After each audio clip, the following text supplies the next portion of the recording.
Magsi-CR lang ako sandali. Paalam ni Alex sa mga kasamahan niyang piloto bago siya maglakad papalayo. May meeting pa sila in a few minutes pero ramdam niya ang bigat sa sikmura dahil sa kape. Tahimik ang hallway papuntang restroom at sandali siyang nakahinga ng maluwag nang makapaglabas siya ng presyon. Pagbalik niya sa lababo, naguhugas siya ng kamay nang marinig niya ang boses na puno ng galit na parang kumakalburo sa tiles. Alam mo bang mahal to ang sapatos ko? Tapos tatalsikan mo lang ng tubig ng mop? Napakunot ang noon ni Alex. Paglingon niya, nakita niya ang isang matandang lalaki. Nakabarong, halatang may posisyon. Dinuduro ang kawawang janitress na nakayuko sa hiya. Nanginginig ang kamay nitong may hawak pang mop. Lumapit si Alex. Sir, what seems to be the problem here? Pagtingin sa kanya ng matanda, lalo itong nag-init. Empleyado ka ng airline na to. Turo nito sa kanyang uniforme. Pwes, pagsabihan mong mga nasa maintenance ninyo, mga walang modo, walang respeto. Bulyaw nito bago umalis. Nanlaki ang mata ni Alex sa tono ng paninisi. Napatingin siya sa janitress na ngayon ay mangiyak-ngiyak. Pilit kinakagat ang labi para hindi gumuhit ang hagulkol.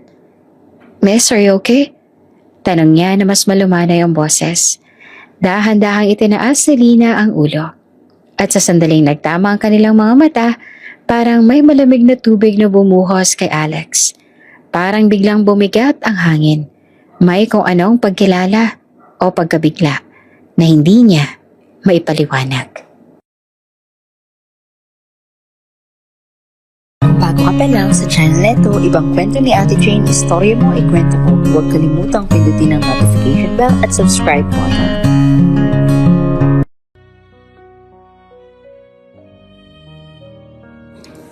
Maaga pa lang ay maingay na ang balita. Laman ng usapan, ng social media, ng tabloid sa mga convenience store, at pati ng TV sa mga terminal ang balitang ikinagulat at ikinatuwa ng marami. Engaged na sina Alex Samaniego at Mandy Zamora. Nasa harap ng LED screen ng maraming tao sa lounge area ng Samaniego International Airport. May reporter na nakatayo sa harap ng gusali ng isang luxury hotel kung saan unang kinumpirma ang engagement. Kitang-kita sa screen ang retrato ni Alex na nakasuot ng puting uniforme ng piloto. Nakahawak ito kay Mandy na naka-dark blue naman ang uniforme ng flight attendant na may scarf. Hawak ni Mandy ang kamay ni Alex at nakangiti ito ng malawak. Para silang mga model sa poster ng isang airline commercial. Perpekto, maganda, at simple. Isa pang reporter nagsalita sa studio. Ang sabi nito, dahil tagapagmana si Alex ng Samaniego Airlines at si Mandy naman ng Zamora Hotels and Resorts, inaabangan talaga ng lahat kung kailan nila i-formalize ang kanilang relasyon. At ngayong nakumpirma na ang engagement nila, maraming supporters ang natutuwa. Hindi lamang dahil sa kanilang background bilang heirs ng dalawang malalaking negosyo, kundi dahil maraming humahanga sa kanilang pagiging humble. Ayon sa mga nakatrabaho nila, kahit ipinanganak sa mga pamilya na puro negosyo, mas pinili nilang magtrabaho bilang piloto at flight attendant. Tuwang-tuwa ang mga pasahero na nanonood. May isa pang babae na nakapila sa check-in at nagsabi, "Ay, ang sweet nila. Kita mo sa mga video? Grabe sila tumingin sa isa't isa." Sumang-ayon ang kasama nito. Tapos nakakakilig pa kapag nakikita sila sa airport. Yung tipong biglang nagtatagpo habang naglalakad. May mga video nga noon, trending nga sa social media. To be fair, hindi magtataka ang sino man kung bakit sila sinusubaybayan ng lahat. Si Alex ay matangkad, maputi at palaging mukhang kagalang-galang. Kahit naka-uniforme man o naka-casual attire. Laging litaw ang tahimik at composed na aura nito. Si Mandy naman ay parang artista. Maliwanag ang aura niya. Palangiti, maganda. Sosyal pero hindi nakakailang. Halos lahat ng staff na nakakatrabaho nila ay pabor sa kanila. Bukod sa magandang reputasyon, sweet pa ang dalawa sa isa't isa. Tuwing nasa presensya sila ng media, palagi nakahawak si Mandy sa braso ni Alex. At si Alex naman ay nakayuko ng kaunti habang nakikinig sa mga sinasabi ng nobya niya. Mas maraming nagsasabi na sila ang ideal couple. Ganito siguro sa pelikula, pero ito raw ang tunay. Sa airport mismo ay may isang sikat na eksena.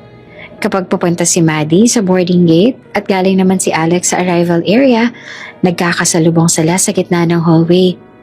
May mga beses pa ngang nag-aabot sila ng maliit na gesture katulad ng tahimik na paghawak sa kamay o pagngiti ng malawak. Viral ang isang video noon na nagtagpo sila sa pagitan ng dalawang gate. Parehong mukhang pagod pero pagtingin nila sa isa't isa, biglang gumaan ang aura. Sinabi pa ng isang pasahero na parang may soundtrack sa likod nila. Kaya naman, hindi talaga nakakagulat na malaki ang naging balita ng engagement. Ang nakakagulat siguro ay ang bilis, para kasi hindi pa sila ganong katagal. At ngayong gabi ay may isang intimate family dinner para dito. Sa private dining room ng Zamora Hotel, nakalagay ang isang mahabang mesa na punong-puno ng pagkain. Sa isang dulo, nakaupo si Mandy. Nasa tabi niya si Alex na tahimik lang, habang nakaayos ang buhok. Naka-formal polo. At minsan-minsan ay umiinom ng tubig para pagtakpan ang kakulangan niya sa pakikipag-usap. Masigla si Mandy, parang may sariling spotlight. Mom, Dad, dapat agad na tayo mag-start ng planning. Ang dami natin pwedeng venues. Pero gusto ko sana garden wedding. Gusto ko rin sana may sunset. Yung golden hour ang photos. Ang ganda kasi pag-edit nun. Plus si Alex, bagay sa warm lighting. Tawang-tawa ang mga magulang ni Mandy. Oo naman anak, sabi ng ina. Basta kung anong gusto mo. Ang importante, masaya kayong dalawa. Tumango si Mandy at mabilis pang nagkwento. Tapos for the reception, gusto ko yung parang warm wood and white palette. Tapos yung aisle, babalutan ng flowers. Imagine niyo si Alex nasa altar. Tapos makikita niya ako. Tapos huminto siya para pakiligin at tumingin kay Alex na halos hindi pa nakakapagsalita. Ngumiti naman si Mandy sa fiancé niya. Babe, excited ka na rin ba? Umangat ang tingin si Alex mula sa plato at naglabas lamang siya ng mahinang ngiti. Oo naman, sagot niya. Mahinhin at mahina ang boses. Masaya ako. Masaya, pero hindi excited? Tanong ni Mandy na may halong biro. Ano ba yan? Ako lang talaga may wedding spirit dito. Tumawa ang lahat pero hindi si Alex. Sa gitna ng tawanan ng mga magulang ni Mandy at mga kapatid nito, lumubog ang pakiramdam ni Alex. Hindi niya ma-explain kung bakit parang may nakaharang sa dibdib niya. Parang hindi siya makahinga. Habang nakikita niya ang saya ni Mandy, lalo siyang napapaisip kung bakit hindi niya kayang ibalik ang parehong level ng saya. Mahal niya si Mandy, oo. Pero bakit parang may nakasapit na tanong sa isipan niya? Handa ba talaga siya? Bakit parang hindi? Bakit parang may kulang?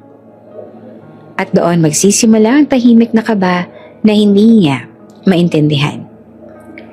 Kinagabihan matapos ang dinner, nagsabi si Alex na mauuna na siya. Aniya, kailangan niya ng hangin. Hindi na nagtanong si Mandy dahil masyado pa itong masaya sa pakikipag-usap sa pamilya niya. Pagkalabas ni Alex ng hotel, dumiretso siya sa isang kilalang club kung saan madalas tumambay ang ilang piloto at crew. Pagpasok niya ay agad siyang sinalubong ng malakas na tugtog at masiglang ilaw. Sa sulok na mesa, nakita niya ang barkada niya. Kabilang dito ang matalik niyang kaibigan na si Michael na isa ring piloto. Pare! Sigaw ni Michael habang kumakaway at may hawak na beer. Dito, umupo ka! Umupo si Alex at umorder ng drink. Hindi pa man nagsisimula ang usapan ay napansin agad ni Michael na parang mabigat ang aura ng kaibigan niya. Teka, sabi ni Michael, mukha kang hindi masaya ah. Dapat masaya ka, engage ka na. Ano na naman bang problema mo pare? Nagtagal pa bago sumagot si Alex. Umikot muna ang isang baso sa kamay niya bago siya nagsalita. Michael, mahinang sabi niya. Pare, I think I'm having second thoughts. Halos mahulog ang panga ni Michael. Second thoughts? Ngayon? Para naman, kasal ng pinag-uusapan ninyo. Hindi mo pwedeng i-joke yan. Hindi ako nagjo-joke, sagot ni Alex. Kanina sa dinner, hindi ko talaga alam eh. Hindi ako makasabay sa saya ni Mandy. Hindi ako makapag-isip ng maayos. Hindi ko alam kung handa na ako. Teka. Sabi ni Michael habang umupo ito ng mas diretso. Ibig mo sabihin, hindi ka pa rin ready sa kasal? Huminga ng malalim si Alex. Yun na nga pare, hindi ko alam bakit. Mahal ko si Mandy, oo, pero parang may kulang. Parang may humihila sa akin pabalik. Nag-isip si Michael saglit bago sumagot. Alam mo pare, nung ikinasal ako kay Lori, never ako nagkaroon ng second thoughts. Hindi dahil sa perpekto ako pero kasi mahal ko siya. Hindi ako nagdalawang isip. Napaluno ko si Alex. Tapos bumaba ang tingin niya. Yun na nga pare. Kaya ako nakokonsensya. Kasi mahal ko rin naman si Mandy. Tagal na namin. Pinili ko siya. Pinili ko tong landas na to pero bakit parang hindi sapat? Bakit parang hindi ako buong buo? Tumungga si Michael. Nag-isip saglit. Teka, may suggestion ako. Tiningnan siya ni Alex. Ano naman yun? Bakit hindi natin i-test? Sabi ni Michael. Isang simpleng test lang para malaman mo. Sa stag party mo, ako nang bahala. Kukuha ako ng mga babae. Yung tipong sexy at masaya kasama. Kapag may nagustuhan ka, ibig sabihin, hindi ka pa nga talaga handa. Ibig sabihin, may hinahanap ka pa. At hindi mo pa kayang lumagay sa tahimik. Napakunot ang noo ni Alex. Michael, hindi ba cheating yun? Pare naman, sagot ni Michael. That's one way to know if you're ready. Aba, hindi biro ang kasal You have to be ready. Dapat walang second thoughts. Dapat, mahal mo talaga. Dapat, satisfied at content ng puso mo. So think about it. Hindi ka agad nakasagot si Alex. At isa pa, dagdag ni Michael, inaabangan ng buong bansa ang kasal ninyo. Pinag-uusapan ito ng lahat. Hindi to ordinaryong kasal. Kaya dapat sigurado ka pare. Hindi pwedeng pumunta ka sa altar na may bumabagabag sa isip mo. Tahimik lang si Alex. Tahimik hanggang sa wala na siyang marinig kundi ang tugtog ng club at ang pag-ingay ng mga taong sumasayaw. Mabigat ang dibdib niya. Mas mabigat pa sa kanina. At sa sandaling iyon, hindi niya alam kung mas lumuwag ba ang dibdib niya dahil nailabas niya ang totoo niyang nararamdaman o mas lalo lang siyang nabulabog. Isang bagay lang ang malinaw. Hindi na siya sigurado. At ayaw man niyang aminin, natatakot siya. Hindi pa siya handa. Pero paano niya sasabihin kay Mandy na ilang oras lang nakalipas ay sobrang saya nito at punong-puno ng pangarap ang mga mata habang pinaplano ang araw na dapat ay pinakamasaya sa kanilang dalawa. Hindi niya alam. Ang alam lang niya ay tahimik siya nakaupo sa mesa ng club, hawak ang baso, at unti-unting nauubusan ng lakas at tapang. Habang patuloy na umiikot ang mga ilaw ng club, tila doon din umiikot ang tanong na hindi niya masagot. Handa na ba talaga siya? O baka mas totoo na hindi? Sa gabing iyon, hindi alam ni Alex ang sagot. At hindi rin niya alam kung kailan siya magkakaroon ng lakas na gawin ito. Pero nagsimula ng pagbitak sa perpektong larawan nila ni Mandy. At hindi niya alam kung mapipigil pa niya. Tahimik ang maliit na bahay ni Nalina sa bandang dulo ng San Rafael Street. Luma ang bubong at umuugong kapag malakas ang hangin. May lumang kortina sa bintana na nag-iikot tuwing umaabot ang hangin mula sa labas. Sa kusina ay may mga pinggan na hindi pa nahugasan. May mga lumang paso sa gilid at amoy ng sinaing na kanin na nag-iiga sa rice cooker. Sa gitna ng katahimikang iyon ay biglang sumabog ang boses ni Tia Cora. Malakas at mabigat, parang hampas ng sandok sa metal. Wala ka namang silbi, Lina. Iyan bang pinagtatrabahuhan mo? Para saan? Para sa wala? Napatigil si Lina. Nakayuko siya. Parang maliit na batang nagkamali. Nakatayo siya sa sala at mahigpit na hawak ang laylayan ng kaniyang lumang palda. Nakasilip sa gilid ng pintuan ang kapatid niyang si Sam, 12 taong gulang. Takot na takot ang mga mata ni Sam habang nakatingin sa kanila. Naroon din si Tio Tony sa dining area. Nakaupo sa sira-sirang monoblock chair. Umiling ito at sinanda ng mahabang buntong hininga.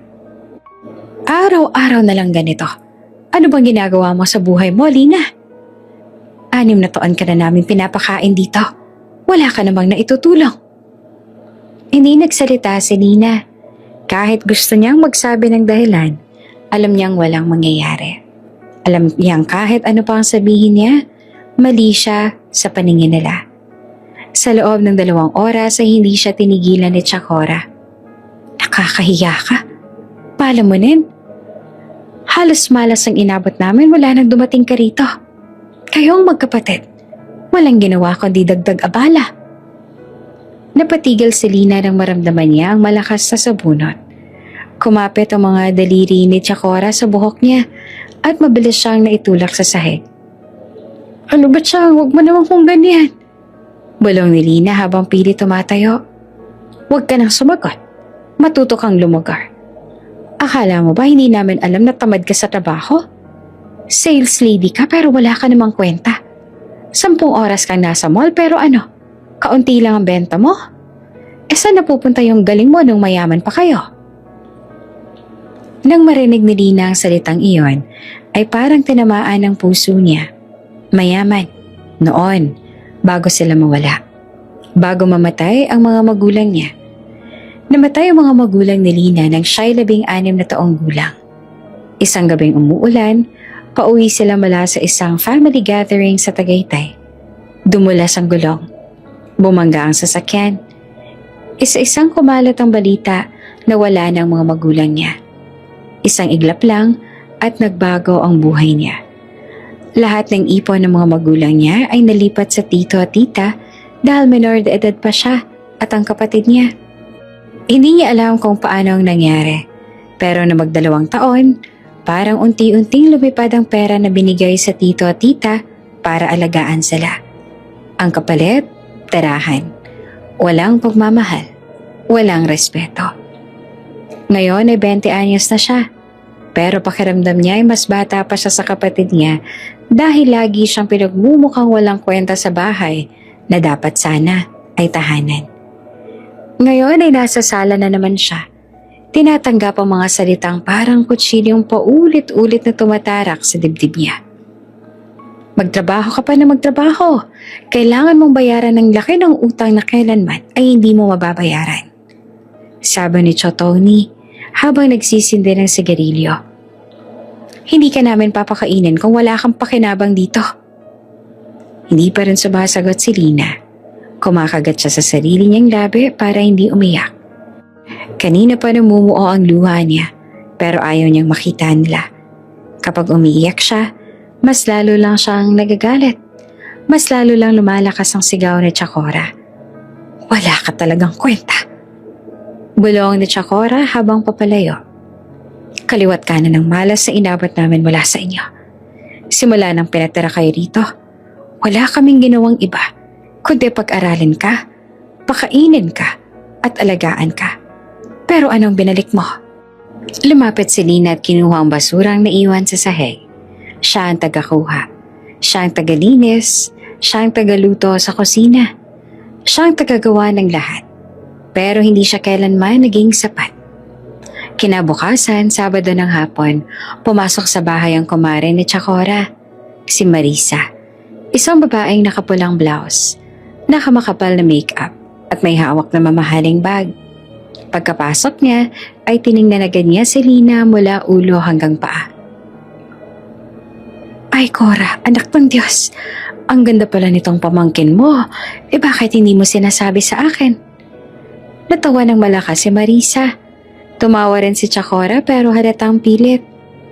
Aba, hindi naman ganyan ang tingin namin sa kanya rito. Hindi naman masyadong napapansin. Lumapit si Marisa kay Lina at sinipat ang balat niya. Ang mukha, ang buhok, malinis ang kutis, makinis, maganda ang mata, mahaba ang pilik mata. Nilingon niya si Cora. Virgin pa ba yan? Nagulat si Lina. Halos hindi siya gumalaw. Para siyang binuhusan ng malamig na tubig.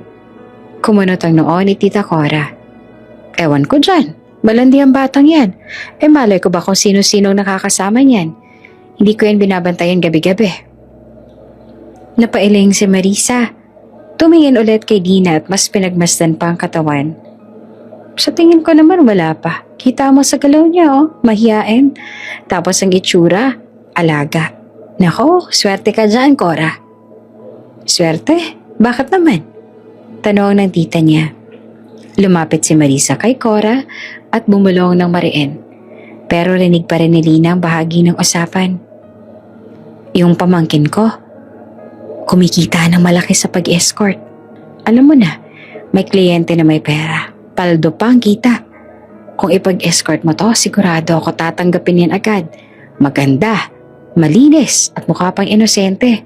Aba, premium yan. Para siyang sinuntok sa sikmura. Hindi alam kung paano natanggap ng tita niya ang suggestion na iyon pero biglang kumislap ang mata ni Tita Cora. Parang may nakitang bagong pagkakakitaan. Ay, ganun ba? Premium ha? Ngumiti si Cora. Baka nga. Hindi na nakapigil si Lina. Tsang, wag po. Hindi ko po kaya. Hindi po yan tama. Halos manginig ang boses niya. Bigla na lang humarap si Tita Cora at malakas siyang sinampal. Dumapo ang kamay nito sa pisngi niya na parang latigo. Huwag ka ngang sumabat, sigaw ni Tita Cora. Lahat ng gusto namin, susundin mo. Dahil palamunin ka lang sa bahay na to. Wala kang karapatang tumanggi. Tsang, hindi po talaga. Ayoko po. Hindi ko po gagawin yon. Pero bago pa niya matapos ang pangungusap, ay dinampot ni Cora ang buhok niya at hinatak papunta sa dingding. Huwag kang magmalinis. Isa kang pabigat. Walang silbi. At kung may paraan para bumawi ka, eto na yan. Ngayon pa lang dapat magpasalamat ka na't binibigyan ka namin ng tirahan. Napayuko si Lina. Nangangatog ang katawan niya. Hindi niya alam kung saan siya lulugar. Hindi siya makapagsalita. Ang tanging nararamdaman niya ay sakit, takot, at hindi masukat na pangamba.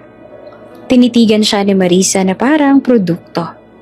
Huwag ka mag-alala, iha. Hindi to masama. Trabaho lang ito. At maganda ka pa naman. Kikita ka pa. Hindi katulad ng iba dyan na walang nagbabayad. Umiling si Lina. Hindi ko po kaya. Hindi ko po gagawin. Biglang humataw si Tita Cora ng kahoy na sandala ng upuan sa braso ni Lina. Napahiyaw si Lina sa sakit. Sabi ko, huwag kang sumagot. Nagulat si Marisa, pero hindi naman ito nakaalam. Malupit ka naman masyado, Cora. Pero sige lang, kailangan din yan matuto. Sa bawat salita ni Chacora ay parang lumiliit ang mundo ni Lina. Wala siyang ibang magawa kundi pumikit. Bumagsak ang luha niya, tahimik at walang tunog. Gabi na, madilim ang kwarto nila Lina at Sam. May maliit na bumbilya sa sulok pero halos wala ng ilaw. Nakahiga si Lina sa lumang kutsyon na parang sako lang. At maigpit niyang yakap ang lumang kumot. Narinig niya pang bumukas ang pinto. Ate, boses ni Sam na mahinang-mahina na parang hangin lang. Lumapit ang dalagita at naupo sa gilid ng kama. Ate, narinig ko yung mga sigaw nila. Okay ka lang ba? Hindi naman agad nakasagot si Nina. Pinunasan niya ang luha niya gamit ang manggas. Okay lang si Ate, Sam. Mahina pero pilit. Wala, pagod lang ako. Hindi totoo yan, Ate. Umiiyak ka. Umupo si Sam at tinawakan ng kamay ni Lina. Ate, kung ayaw mo na dito, pwede naman tayong umalis, diba? Napasinghap si Lina. Parang tinamaan ng matalim na salita. Gusto ko sana, Sam. Balong niya. Gusto ko talagang umalis. Gusto ko sana na hindi mo na marinig ang sigaw nila. Na hindi mo na maramdaman ang galit nila. Pero, hindi pa kaya ni ate. Bakit? Tanong ni Sam na nangingilid na rin ang luha. Ayaw mo ba na tayo na lang dalawa? Hindi yan ang tanong, Sam. Hinaplas niya ang buhok ng bata. Ang totoo niyan, hindi pa talaga kaya ni ate na buhayin tayo. Hindi ko pa alam paano.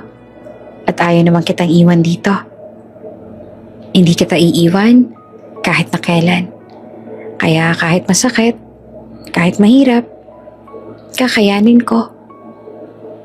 Yumakap si Sam kay Nina. Ate, sana maging masaya ka rin. Sana makaalis tayo balang araw. Oo, Sam. Bumagsak muli ang luha ni Lina habang yumayakap pabalik. Lahat ng gagawin ni ate para sa'yo. At sa dilim ng gabing iyon, sa pagitan ng takot at kabiguan, tanging yakap ng magkapatid ang nagbigay kay Lina ng dahilan para huminga pa. Kahit alam niyang mula bukas hanggang sa mga susunod na araw, bangungot pa rin ang aabutin niya. Pero alang-alang sa kapatid niya, gagawin niya ang lahat. Ayusin mo ang trabaho mo, ah? Malakas at malamig ang boses ni Chakora habang ibinababa nito ang tirante ng dress ni Lina. Parang kutsilyong dumiretso sa tiyan niya ang bawat salita. Wala siyang masabi. Wala siyang lakas tumanggi. Ang buong katawan niya ay nanginginig na parang sinasakal ng hangin. Tumangulang siya ng mahina. Opo, Chang. Hindi pwedeng opo lang. Kailangan magtrabaho ka na maayos. Hindi ka babalikan ng mga kliyente kapag mukha kang tanga. Hinawakan ni Chakora ang baba niya at itinaas ang mukha niya. Tingnan mo ako. Naiintindihan mo ba? Opo, Chang. Balong ni Lina na halos hindi lumalabas ang boses. Sa loob ng maliit na kwarto ay nakalatag ang damit na ipapasuot sa kanya. Isang fitted na red dress na maikli. Sobrang ikli na halos hindi niya maitaas ang mga binti. Nakalantad ang balikat niya. Kita rin ang halos buong dibdib niya dahil sa malaki na hiwa ng tela. Nakapako ang tingin niya sa damit na iyon. Hindi niya kayang tingnan ang sarili niya sa salamin. Lalo na pagkatapos siyang ayusan ni Marisa at nang pamangkin nito ang si Nina. Sabihin mo nga, hindi ba't ang ganda niya? Sabi ni Marisa kanina habang tinatapos ang makeup ni Lina. Para itong artista, sobrang aliwalas ang mukha. Mga ganitong itsurang hinahanap ng mga kliyente. Yung mukhang inosente pero kayang sumabay sa ligaya. Nanginig ang tuhod ni Lina sa salitang iyon. Hindi niya alam kung paano siyang napasok sa sitwasyong ito. Pagkatapos masira ng buhay niya, ngayon ay parang ibinenta na rin siya. Habang nasa loob ng sasakyan papunta sa hotel, hindi umiimik si Lina. Ang mga kamay niya ay mahigpit na nakadikit sa kanyang tuhod. Pakiramdam niya ay kahit anong oras ay pwede siyang himatayin. Malamig ang aircon, pero mainit ang batok niya sa kaba. Sumasakit ang ulo niya sa bigat ng isip. Lina, pakinggan mo ako, sabi ni Chakora. Huwag ka magpapakita na hindi mo alam ang ginagawa mo. Hindi ka pwedeng magmukhang tulala. Ipakita mo na masaya ka, na gusto mo ang trabaho.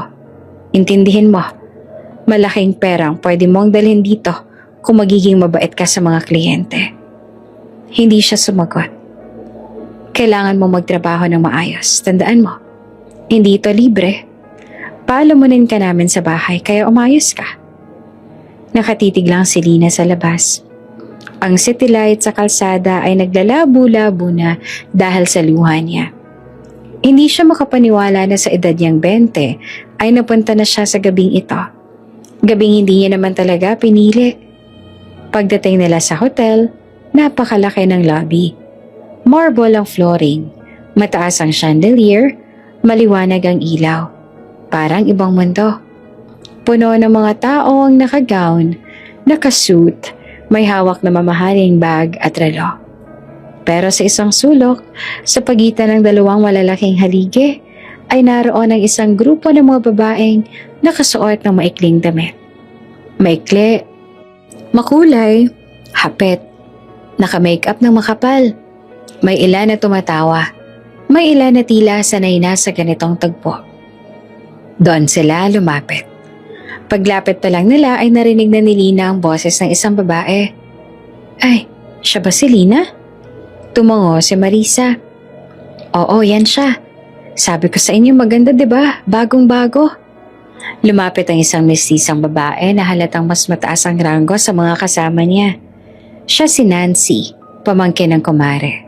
Suot niya ay isang silver dress sa kasing kinang ng chandelier. Umikat siya kay Lina. Parang sinusuri mula ulo hanggang paa. Ay, ang ganda pala talaga, sabi ni Nina. Sabi ni Mamang virgin pa raw, totoo ba yun? Hindi agad nakapagsalita si Nina. Parang tumigil ang mundo niya. Si Chakora ang sumagot. Ewan ko dyan pero mukha naman.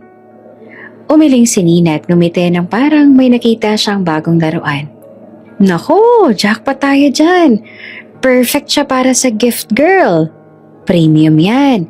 Sigurado akong matutuwa ang groom. Parang binuhusan ng yelo si Lina. Gift girl. Hindi niya alam ang ibig sabihin pero alam niyang masama. Alam niyang hindi iyon ordinaryong salita. At mas lalong hindi iyon dapat ikatuwa ng kahit sino. Halika na, sabi ni Nina. Aakyat tayo sa penthouse. Naghihintay na ang lahat. Huwag kang matakot basta sumunod ka. Sumunod si Lina kahit nanginginig ang mga tuhod niya. Wala siyang magawa. Nakatukod ang takot sa dibdib niya. Pag-akyat nila sa penthouse floor, agad niyang narinig ang malakas na tugtog mula sa hallway pa lang. Naroon ang bass na kumakalabog sa dingding. Tawa ng mga lalaking halatang lasing. At sigawan ng mga babae na sumasabay sa musika. Pagbukas ang pintuan, parang may sumambulat na mundo na hindi niya kilala. Kumakalat ang amoy ng alak, pabango at usok. May mga strobe lights na umiikot. May ilang lalaking nakapolos na nakabukas ang botones. Halatang tinamaan na ng alak. May mga sumisigaw. May nagbubuhat ng bote ng tequila, may tumatawa ng sobra. At sa gitna ng party, may isang malaking banner. Happy Stag Night, Alex! Nagpilian ng mga lalaki. Ayan na, andito na yung mga chicks. Bro, ayun no, ang gaganda. Tonight is the night, Alex. One last crazy night before your wedding. May lumapit na lalaki kay Nancy. Nancy, ayun na ba yung special? Tanong nito habang nangingiti. Ngumiti naman si Nancy. Oo, siya si Lina. Nagtinginan ng mga boys. May ilan na sumipol at kumantsaw. May nag-comment ng solid. At grabe si bro Alex, swerte. Hindi alam ni Lina kung saan siya lulugar. Nakatayo lang siya malapit sa pintuan habang pinagmamasa ng kaguluhan. May mga escort na mabilis sumayaw sa gitna ng room. Iniikot ang bewang, hinahawakan ng mga lalaki ang mga kamay nila para sumabay. May iba pang pinapainom ng alak ng mga lalaking tila wala nang pakialam sa paligid. May sumigaw pa sa gitna. Bro Alex, halika dito. Special night mo to. Lumingon ang lahat. Sa sofa, nakaupo naman si Alex. Mapula ang mga mata. Nakangiti na maluwag. May hawak siyang baso ng whiskey at halatang malakas ang tama niya. Kasama niya ang dalawa pa niyang kaibigan. Parehong tumatawa at nagsisigaw. Alex! Sigaw ng isa. Bro, your gift is here! Narinig pa ni Lina ang pangalang iyon. Alex. Hindi pa niya ito nakita ng malapitan. Hindi niya alam ang mundo nito. Hindi niya alam na isang tahimik na piloto ito na kinikilala ng buong bansa. Ang alam niya lang sa sandaling iyon, si Alex ay mayamang lalaki na kasama sa kaguluhan, nalulunod sa ingay at alak. Bro, shot pa! Sabi ng kaibigan ni Alex habang binubuhos ang tequila sa bibig nito. Ubusin mo yan, Alex! Sigaw naman ng isa pang lalaki. Gags, pre, lakasan mo naman. Kaya mo yan, bro! Tawa lang ng tawa si Alex. Parang wala ng direksyon ng isip. Sa gitna ng lahat ng ito, nakatayo si Nina. Hindi niya alam kung paano huminga. Ang ilaw ay mabilis na kumikislap. Ang tugtog ay malakas. Ang mga tao ay parang mga anino na naghahalo-halo. Parang hindi ito totoo. Parang panaginip na masama. Lumapit si Nancy kay Lina. Lina, kailangan mong sumabay. Kailangan mo umikot dito. Hindi ka pwedeng nakatayo lang. Umayos ka nga. Mahina ang boses ni Nina nang sumagot. Ngayon po ba? Hindi ko po alam ang gagawin. Pinisil ni Nancy ang braso niya ng madiin. Sumayaw ka. Humalo ka sa kanila. Kung ayaw mo, ikaw rin ang kawawa. Humakbang si Lina papasok sa gitna. Ang mga escort sa paligid ay sumasayaw. Umiikot. Kumikindat sa mga lalaki. May hawak na bote ang iba. Iniinom ng diretsyo. Ang mga lalaking naroon ay sumisigaw ng pangalan ni Alex habang nag-cheers. Marami ng babae ang nakakandong sa mga lalaki at humahalinghing ang mga ito sa tuwing hinahalikan at pinauulanan ng pera ang mga kaibigan ni Alex. Alex! Alex! Alex! Parang ritual ang sigawan nila. Lumapit ang isa sa mga escort kay Nina at kinabig ang bewang niya. Halika na girl, ganyan lang, smile ka lang. Isa, dalawang step. Total, hindi naman sila nakatingin sa atin masyado eh. Nandito sila para kay Alex. Hindi pa rin siya makagalaw ng maayos. Nanginginig ang mga kamay niya, pero napilitang sumabay. Isang lalaki ang lumapit. Eto, inumin mo, para hindi ka tensyonado. Ayoko po, sagot ni Nina na mahina. Ah, ganon? Kailangan mong uminom, hindi ko pwedeng ganyan lang. That is too boring. Sagot ng lalaki at halos ipilit ang baso sa kamay niya. You're no fun. Ano ba itong babaeng to, Nancy? Bago siya makatanggi ulit ay may tumapek sa balikat niya. Girl, inumin mo na. Kailangan mo sumabay rito. Sabi pa ng isang escort. Isa sa mga mukhang sanay na. Wala nang nagawa si Nina. Ininom niya ang baso. Mapait, masakit, mainit. Isa po, para lumakas ang loob mo, sabi ng lalaki. Mabilis na naghalo ang lahat sa isip ni Nina. May nagbigay ng isa pang shot. May nag-abot ng isa pang baso ng cocktail. Wala na siyang nakikitang mukha. Wala na siyang nakikitang pinto. Ang mga ilaw ay nagiging bilog na umiikot. Mabilis siyang nalasing. Napakabilis. Parang wala nang pagitan ng ulap sa utak niya at ang bigat sa katawan niya. Parang lumulutang siya habang patuloy ang sigawan ng mga lalaki. Ayan na, ayan na! Alex, Alex, pumunta ka na sa room. The main event. Hindi niya alam kung ano yon. Pero narinig niya ang tawanan. Narinig niya ang mga yabag. Narinig niya ang isang boses na nagsabi, si Lina na ang gift girl. Hindi niya alam kung paano siyang napunta sa hallway. Hindi niya alam kung sinong humawak ng braso niya at naghatid sa isang silid. Hindi niya alam kung paano siya nakapasok sa loob. Ang huling narinig niya mula sa labas ay kantsawan. Alex, bro, enjoy! One last night. Bro, wag kang mahiyang tumanggap ng gift. At sa loob ng silid, sa pagitan ng pag-ikot ng ilaw at ingay na unti-unting lumalabo, naroon ang isang lalaking lasing na hindi niya nakikita ng malinaw. Hindi pa niya alam. Hindi pa sila nagkakilala. Hindi pa niya alam ang pangalang iyon ng buong linaw. Pero narinig niya may tumawag mula sa labas bago sumara ang pinto. Alex, bilisan mo bro! At tuluyan na nagdilim ang lahat sa isip ni Lina. Mainit na liwanag mula sa mga kortinang kulay beige ang unang bumungad kay Alex nang dahan-dahan siyang magising. Mabigat ang ulo niya. Parang may pumupukpok na martilyo sa loob ng bungo.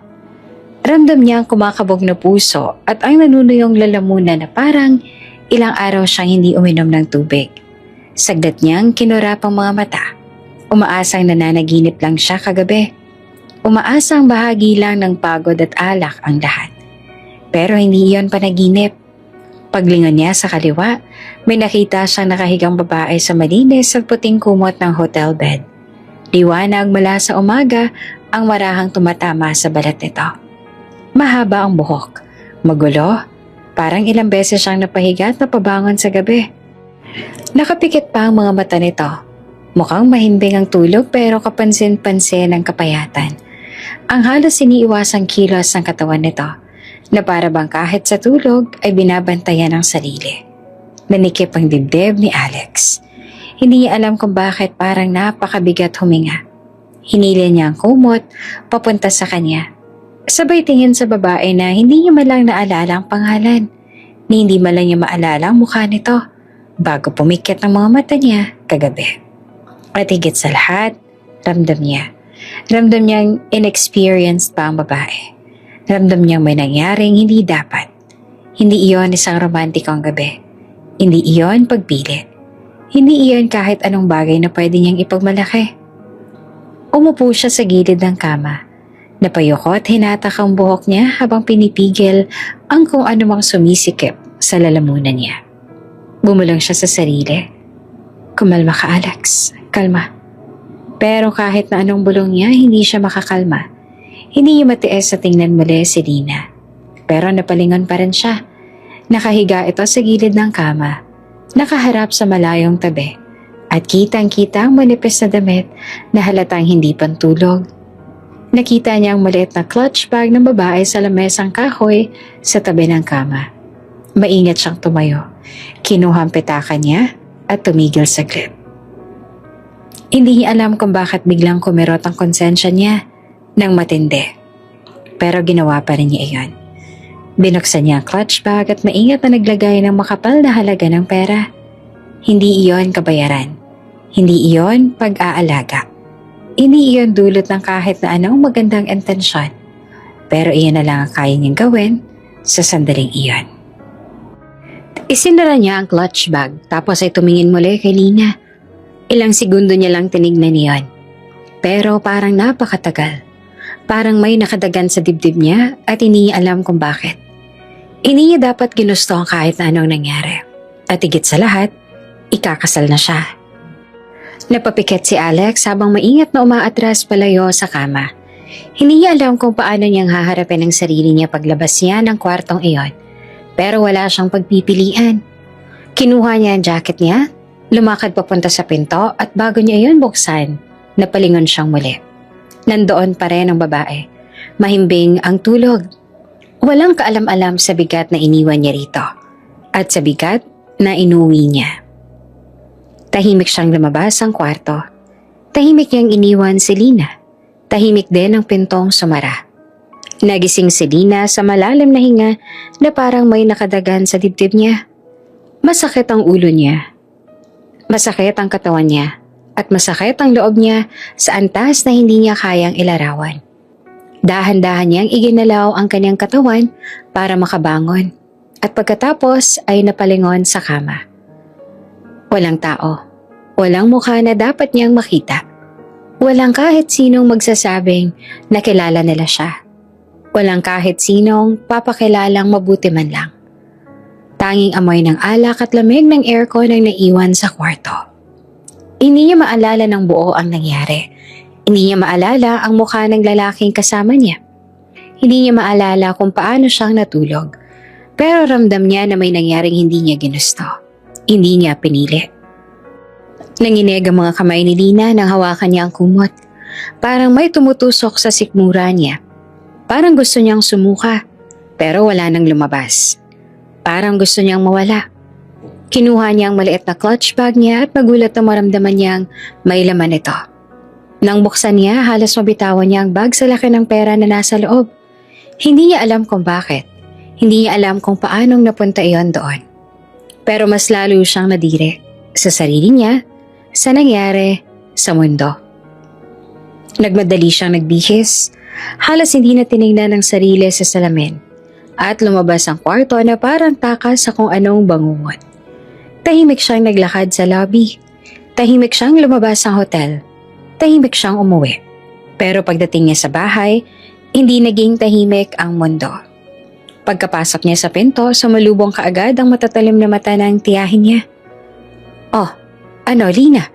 'Di ba? Aarte-arte ka pa eh. Mukhang sarap na sarap ka naman.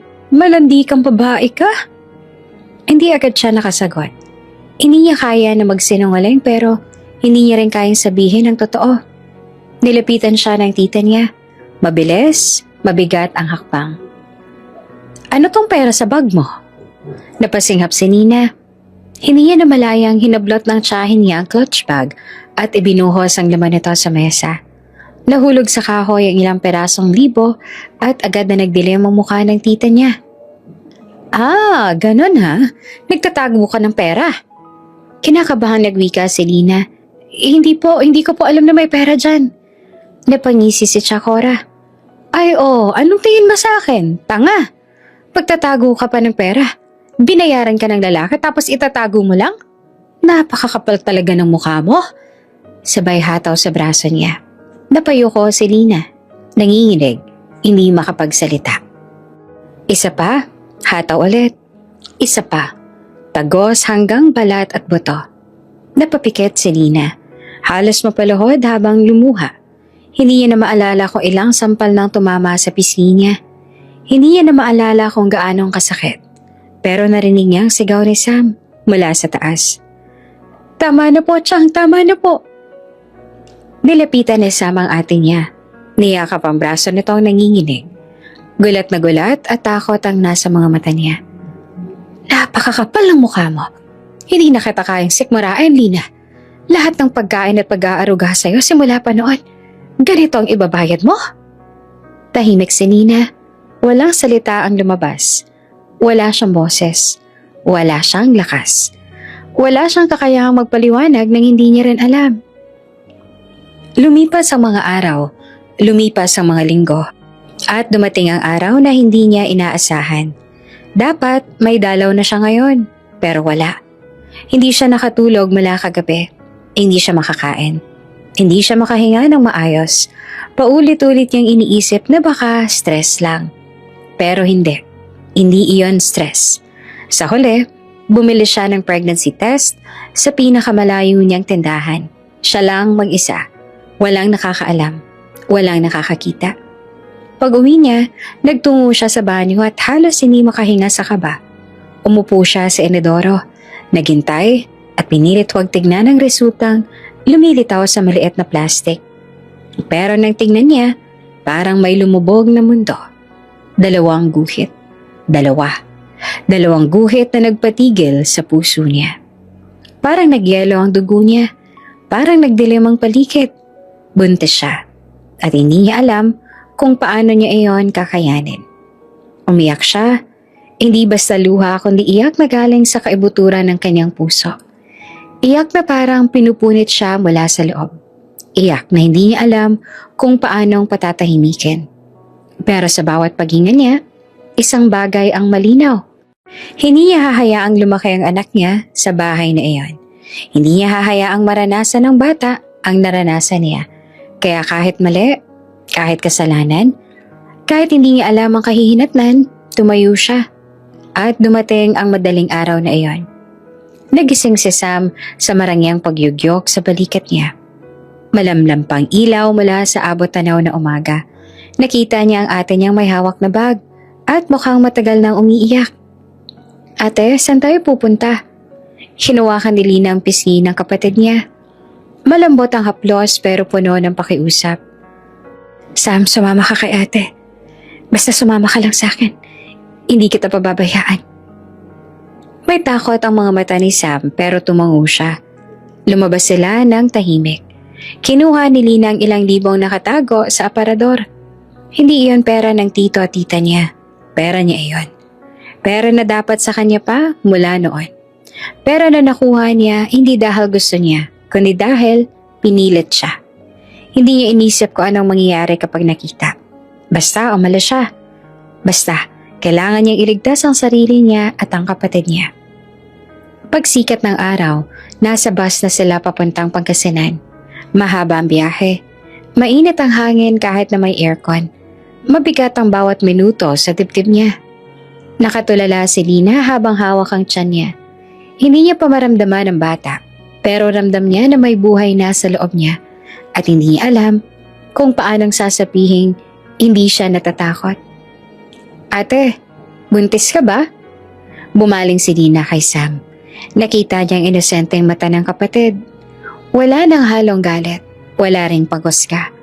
Meron itong pag-aalala at doon tuluyan na siyang naiyak. Oo, Sam. Pero kaya ni ate to at gagawin ko ang lahat para sa'yo, para sa atin, para sa bata. Yumakap si Sam sa kanya ng mahigpit at sa wakas, may init na yakap siyang naramdaman na hindi nagdulot ng sakit. At doon sa lumang bus na unti-unting humahalo sa amoy ng hangin ng probinsya, unang beses naramdaman ni Lina na kahit papaano ay may pag-asa pa. 6 na taon ang mabilis na lumipas pero para kay Alex, parang hindi pa rin natatapos ang panahong iyon. Sa bawat araw na dumaraan, may bigat siyang kinukubli.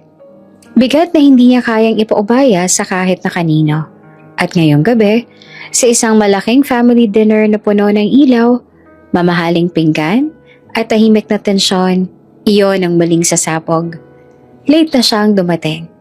Pagbukas niya ng pintuan ng private dining room, agad siyang sinalubong ng mga tingin na parang sibat.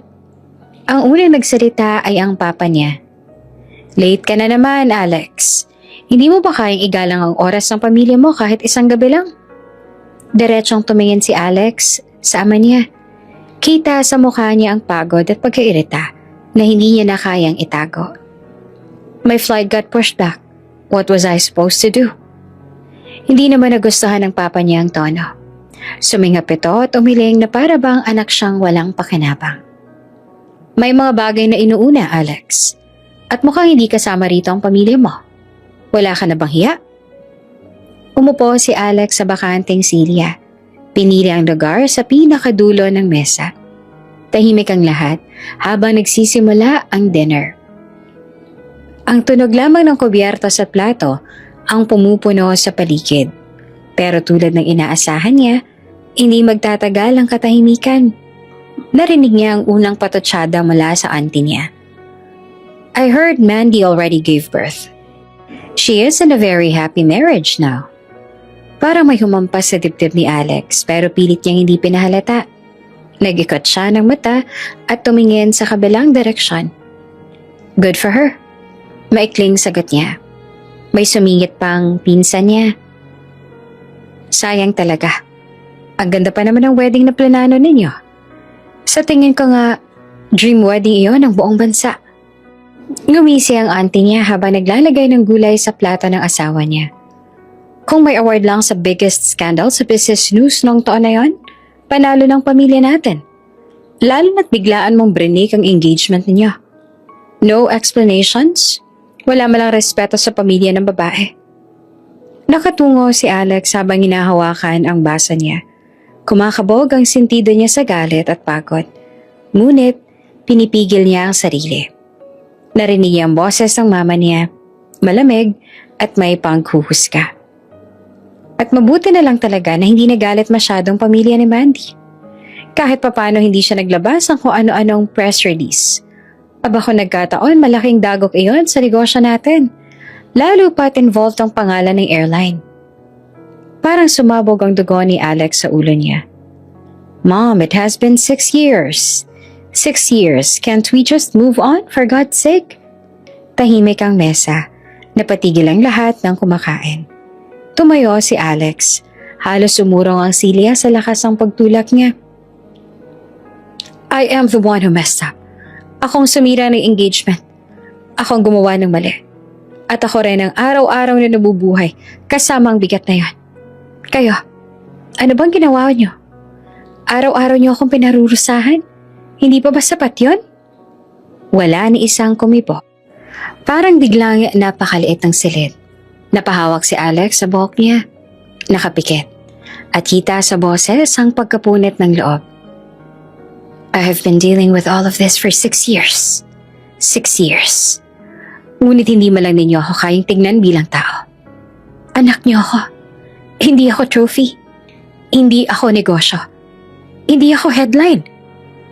Pagkatapos noon, mabilis siyang tumalikod. Alex! Tawag ng mama niya. Hindi na siya lumingon. Lumabas siya sa pinto at tuluyan ng iniwan ng mesa na nanahimik na para bang nakakita ng multo. Nag-drive si Alex nang wala sa sarili. Hindi niya alam kung saan pupunta. Basta, gusto niyang mapalayo. Gusto niya makawala kahit sandali. Hanggang sa makarating siya malapit sa airport. Ito ang paborito niyang lugar kapag hindi niya alam ang gagawin. Isang maliit na clearing malapit sa runway fence. Tahimik at malamig ang hangin. Kita niya ang mga ilaw ng eroplano sa paglipad. Ang mga blinking lights na sumasayaw sa dilim. Ang pag-usok ng mga makina at ang malawak na madilim na langit. Ibinaba niya ang bintana ng sasakyan. Kinuyom ang manibela. Lumabas siya sa kotse. Huminga ng malalim. Pagkatapos, walang babala, bumagsak ang bigat niya. Napaupo siya sa damuhan. At doon, sa wakas, hindi niya nakontrol ang sarili. Napasigaw siya. Napahawak sa mukha. At tuluyang nabuhos ang emosyon sa 6 na taon niyang pinipigil. Sa bawat saglit, sa bawat pilit na paghinga, paulit-ulit na bumabalik sa isip niya ang gabing iyon. Ang gabing hindi niya malimutan. Ang gabing nagbago ng lahat. Hindi natuloy ang kasal nila ni Mandy. Hindi dahil hindi niya mahal si Mandy, mahal niya ito. Maalaga, mabait at mabuting babae. Pero hindi niya makalimutan ng isang babaeng nakita niya lamang ng isang beses. Isang gabing puno ng kalasingan at pagkawala. Isang gabing nagising siyang hindi alam na nangyari pero alam niyang may mabigat na responsibilidad na iniwan sa kanya. At lalong hindi niya malimutan ng tanungin siya ni Mandy bago siya tuluyang sinira ang relasyon nila. Nakangiti si Mandy nung una siyang pumasok sa kwarto ni Alex. Pero sa sandaling nakita niya ang seryosong mukha ni Alex, unti-unting nagbago ang ekspresyon niya. Alex, bakit ganyan ang mukha mo? May problema ba? Hindi naman agad sumagot si Alex. Nakatingin lang siya sa sahig. Hawak-hawak ang bracelet na ibinigay sa kanya ni Mandy. Mandy, mahina niyang simula. We need to talk. Napaatras si Mandy. Halatang kinakabahan. Alex, you're scaring me. Ano ba yun? Huminga ng malalim si Alex pero nanginginig ang kamay niya. I cannot marry you. Para siyang sinampal ng isang mapait na katotohanan. Pero hindi agad umiyak si Mandy. Hindi. Nakatingin lang siya kay Alex. Hindi makapaniwala. What do you mean, Alex? Ano ba to? Joke ba to? Is this a prank? Hindi. Then explain. Tell me why all of a sudden you come here to tell me that you cannot marry me. Hindi makatingin si Alex sa kanya. Mandy, I'm not ready. Took you this long to figure that out? Nanginginig ang boses ni Mandy. Mandy. Naglakad si Mandy papalapit. Hinawakan ang braso niya. Is there another girl? Nanlamig ang dugo ni Alex. Hindi siya nakapagsalita. At doon tuluyan ng umiyak si Mandy. Bumagsak ang luha sa pisngi niya. Basa. Sunod-sunod, halos marinig ang pagkalas ng puso niya. Is there a girl, Alex? Sabihin mo. Please, sabihin mo na. Pero hindi siya sumagot. Hindi niya rin kaya magsinungaling. At sa kawalan ng sagot niya, mas lalo pang bumagsak ang loob ni Mandy. Then it is true. Bulong nito. I am losing you. Bumalik ang isip ni Alex sa kasalukuyan. Nakatulala siya sa runway habang pinupunasan ng sariling luha. Pinilit niyang huminga. Hindi natuloy ang kasal dahil hindi niya kayang itago sa sarili na may nagbago sa kanya. May tumama sa puso niya ng gabing iyon sa hotel. At habang lumilipas ang taon, hindi iyon nawawala. Sa isang gabi lamang, isang babaeng hindi niya kilala, Isang pangalang nalaman lang niya dahil tinanong niya ang ilang tao noong sumunod na araw. Lina, hindi niya makalimutan ang pangalan. Ang problema nang sinubukan niya itong hanapin, wala na raw sa Maynila. Walang address, walang numero, walang kamag-anak na pwedeng mapagtanungan. Para bang naglaho na lang sa mundo. At si Alex, araw-araw, kahit pilit niyang inaawasan ng mga alaala, lagi siyang bumabalik doon. Isang gabing hindi niya alam ang buong nangyari. Isang gabing hindi niya kayang ulitin. Isang gabing hindi niya makalimutan. Hinawakan niyang dibdib niya na parang may masakit na abot hanggang puso. Kahit minsan, bulong ni Alex sa hangin. Sana, kahit minsan lang, makasalubong kita ulit. Kahit isang beses. Hindi niya alam kung bakit. Hindi niya alam kung para saan. Hindi niya alam kung anong mangyayari kapag nagkita sila ulit. Pero isang bagay lang siyang sigurado. Walang araw na hindi niya iniisip si Lina. At walang araw na hindi niya hinangad na balang araw sa isang himala, magkita silang muli. Lumipas ang mga taon na parang hangin. Sa loob ng 6 na taong iyon, tahimik na itinaguyod ni Lina ang maliit na mundo nilang tatlo. Siya, si Sam at si Atlas. Sa maliit na lang inuupahang bahay sa Pangasinan, simple lang ang buhay. Hindi laging sapat ang pera. Hindi rin laging madali ang bawat araw. Pero may kapayapaan at init ang bawat umaga. At ngayong taon, malapit nang magtapos sa high school si Sam. Isang hapon pinauwi si Lina mula sa trabaho. Nakita niya si Sam na nakaupo sa mahabang kahoy sa harap ng bahay. Hawak ang sobre na tila ilang oras na nitong iniisip buksan. Sam? Tawag ni Lina. Nilalapit ang sarili sa kapatid niya. Ano yan? Ngumiti si Sam nang may halong kaba. Parang hindi niya alam kung matutuwa ba siya o matatakot. Ate, scholarship letter. Agad na bumilis ang tibok ng puso ni Lina. Umupo siya sa tabi ni Sam, sabay hawak sa kamay nito. Buksan mo na, malambing na sabi niya. Dahan-dahan binuksan ni Sam ang sobre. Kinalas ang pahina sa loob. At ang mabasa niyang laman ay napahawak siya sa bibig niya. Ate, full scholarship sa Maynila. Bayad ng tuition, bayad ng miscellaneous at may allowance pa. Nanlaki ang mga mata ni Lina. Parang may sumiklab na liwanag sa mukha niya. Napakapit siya sa balikat na Sam at niyakap ito ng mahigpit. Sam, ang galing mo, ang galing-galing mo. Natawa naman si Sam ngunit nag-alala rin.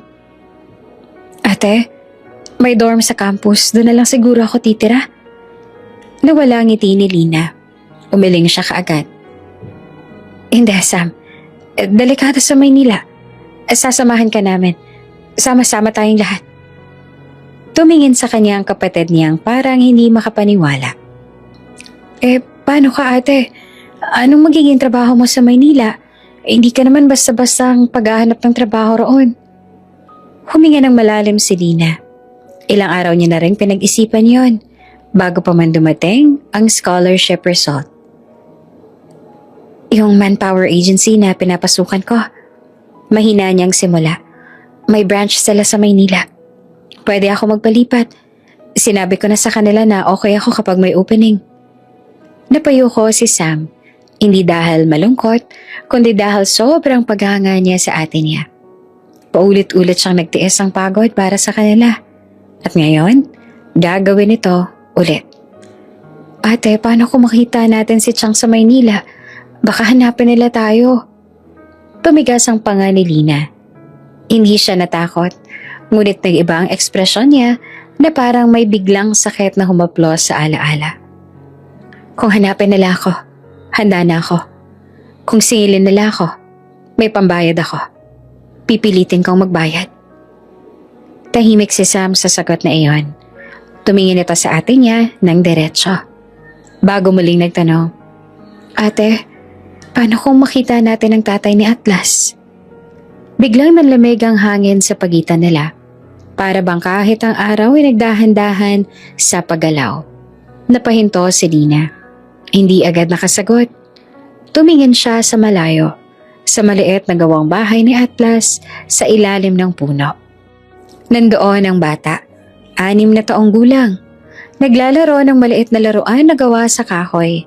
Masayahin, inosente, walang kaalam-alam sa mabigat na mundo ng mga matatanda. Sam, mahinahong sagot ni Nina. Malaki ang Maynila. Hindi tayo basta-basta makakasalubong ng kahit sino. At mag-iingat na lang ako. Tumingin si Sam kay Nina. Seryosong seryoso. Parang mas matanda kaysa sa tunay na edad niya. Ate, kasama mo ako. Huwag mong iisipin na mag-isa ka. Kahit na anong mangyari, hindi kita iiwan. Bahagyang napangiti si Nina. Sabay haplos sa ulo ng kapatid niya. Ano ba Sam, parang ikaw pa ang ate. Ngumiti naman si Sam ng tipid. Kasi gusto kong tumino ang buhay natin. Tumingin ulit si Lina kay Atlas. Nakangiti ang bata habang pinaiikot ang laruan niya at naglalarong mag-isa. Atlas! Tawag ni Lina. Po, Mama? Sagot naman ng bata at mabilis na tumakbo papunta sa kanila. Lumuhod si Lina at hinawakan ng maliit na balikat ng anak niya. Mag-iempake tayo. Sa Maynila na tayo titira. Nanlaki ang mata ni Atlas. Talaga po? Sa city po? Yung maraming building at maraming ilaw? Tumawa si Lina ng mahina. Oo, doon na tayo magsisimula. Niyakap siya ni Atlas ng mahigpit. Sabay sigaw ng masayang tawa. Napangiti naman si Lina at napangiti rin si Sam. At kahit may kaba sa puso nila, naramdaman nilang ito ang tamang desisyon. Sa mga sumunod na araw, abala silang tatlo sa paghahanda. Pinili ni Lina na ibenta ang ilang gamit para may dagdag silang ipon pagdating sa Maynila. Nagbenta sila ng lumang sofa, ilang plastic cabinet at halos lahat ng hindi na kailangan. Hindi man ganon kalaki ang halaga, sapat na iyon para magsimula. Si Sam naman ay nag-assist sa mga papeles niya para sa school. Tumawag siya sa office, nag-fill out ng maraming forms. Nagpa-schedule ng orientation, habang si Atlas naman ay nag-e-empake ng mga laruan na gusto niyang dalhin. Ate, tingnan mo! Sabi ni Sam isang gabi. Hawak ang maliit na notebook. May budget plan tayo hanggang 3 buwan. Nako, napakagaling mo talaga, Sam. Sagot ni Lina habang tinutupi ang damit ni Atlas. Ikaw ang nagturo sa akin, diba? Ngumiti naman ang kapatid. At sa huling gabi nila sa bahay, naupo silang tatlo sa sahig habang kumakain ng simpleng hapunan. Tahimik, hindi malungkot, kundi dahil puno ng pinaghalong pag-asa at kaba. Pinagmasdan ni Lina ang 2 taong pinakamamahal niya sa mundo. Ang 2 dahilan kung bakit nagpatuloy siya kahit ilang beses nang muntik siyang bumagsak. Ito ang bagong simula nila. Ito ang bago nilang buhay. Dumating ang araw ng kanilang pag-alis. Maagang-maaga pa lang ay nasa bus na sila. Si Sam ay nakadikit ang bag sa dibdib niya. Hawak ang acceptance letter. Si Atlas naman nakadungaw sa bintana, tuwang-tuwa sa daan. Sa mga puno, sa mga ilaw, sa bawat establishmentong matanaw na malapit sa syudad. Si Lina nakahawak sa dibdib niya. Hindi lamang dahil sa takot at kaba, kundi dahil may naramdaman niyang lumang sakit. Hindi niya alam kung anong kahihinat na nila sa Maynila. Pero handa siyang lumaban. At kahit may takot sa puso niya na baka isang araw makasalubong niya ang lalaking nakilala niya ng isang gabi, hindi iyon sapat para pigilan ang pangarap niya para kay Sam at Atlas. Pagsapit nila sa Maynila, agad nilang naramdaman ang init, ingay at bilis ng buhay. Tumawag si Sam sa registrar's office at nagpaayos ng final requirements. Si Lina naman dumiretso sa barangay hall para kumuha ng updated documents. Pagkatapos, dinala nila si Atlas sa malapit na public school para mag-enroll. Mama, ang laki pala rito, sabi ni Atlas habang nakatingala sa building. Oo anak, pero kaya mo ito, malakas ka. Kinabukasan, tumawag ang manpower agency sa kanya. Pumayag na ang central branch na lilipat siya. Inassign siya bilang janitress sa isang malaking airline, pinakamalaki sa bansa. Hawak niya ang papel na iyon ng matagal. Nakaupo siya sa maliit na upuang plastic na inuupahan lang bagong kwarto. Tahimik ang gabi. Si Sam ang nagre-review ng requirements. Si Atlas naman natutulog na. Pinagmasdan ni Lina ang papel. Bukas ang unang araw ko. Mahina niyang sabi. Hinawakan niyang dibdib at sabay bulong. Sana maging okay ang lahat.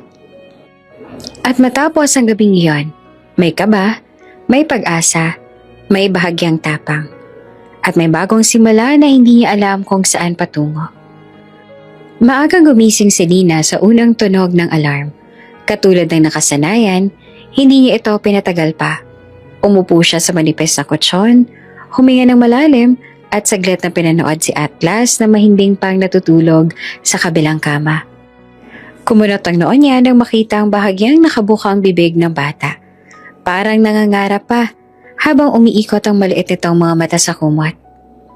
Anak, gigising na tayo mamaya ha? Mahinahong bulong ni Lina kahit alam niyang hindi pa siya maririnig. Nagbihis siya ng uniform na pinagtuunan niya ng oras kahapon sa plancha. Puting polo, itim na pantalon, simpleng sapatos, at ID. Janitress. Hindi man ang grande, pero trabaho. Trabaho na magtataguyod sa kanila. Pagkatapos ay inasikaso niya ng anak at gayon din ang kapatid. Nag-almusal na sila at sabay-sabay nang lumabas ang apartment.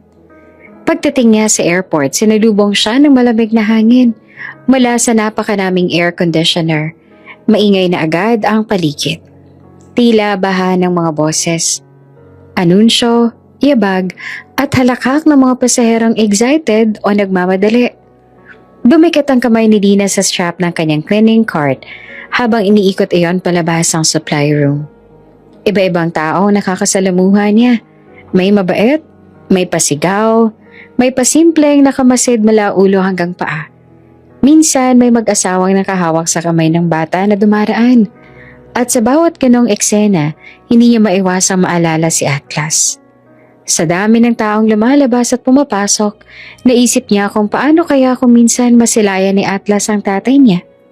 Paano kung sa gitna ng karaming tao, bigla na lang mag-cruise ang kanilang landas. Ngunit agad niya itong iwinakse sa isipan. Hindi dapat, hindi kailanman. Mas maayos nang hindi sila magkita. Isang buwan na rin siya nagtatrabaho rito. Nasanay na siya sa bigat ng trabaho. Nasanay siya sa pakikisama sa ibang janitress. Nasanay na rin siya sa pakikipagkapwa kahit pagod at minsan pagod na pagod. Habang si Lina naman ay patuloy lang sa tahimik na pamumuhay, si Alex naman sa kabilang banda ay nasa parehong pariparan. Abala rin sa kanyang trabaho. Pare, ikaw na lang hindi kasala.